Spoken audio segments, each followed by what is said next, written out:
A lot of Democrats are concerned that this primary race is going on too long, has become too bitter, and that it will hurt the party in the November election when they have to go against Senator McCain.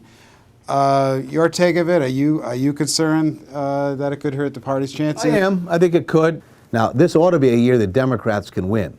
And the people are going to look for some change and new leadership in the country that will restore some confidence both at home and abroad.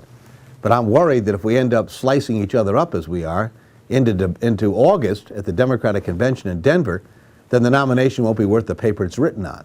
So I'm hopeful that this will come to closure in the next week or so, and that people who haven't made a decision and endorsed one of the two candidates, as I have. I've endorsed Barack Obama, and I'm not against Hillary Clinton. I'm for Barack Obama. I don't go out and campaign against anybody. That they'll make a decision as well, and I believe Obama's the right choice. Is it the only choice we have? No, I knew of someone that was actually a candidate that I thought was a better choice, but I didn't survive in the race. Connecticut's other senator, Senator Lieberman, is actively campaigning for Senator McCain.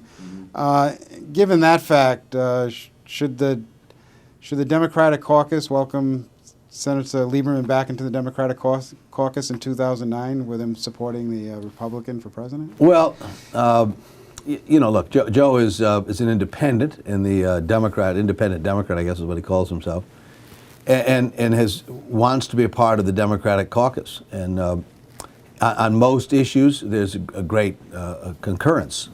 On environmental issues, on civil rights issues and the like, there's a lot of uniformity in terms of where mainstream Democrats are and where Joe is.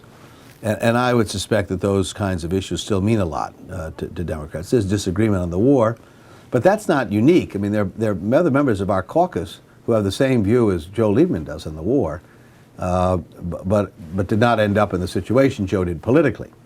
Maria Cantwell, the state of Washington, is one I know particularly, the same view. Ended up being the Democratic nominee in a contest in the state of Washington and ended up being reelected. So I don't see any reason at this juncture to be talking about someone being thrown out of the party. I mean, again, this is not a case of we saw a few years ago with Zell Miller, where he just on every issue took exactly the opposite view and went off in a different direction. All right, well, I thank you for joining us Thanks. today.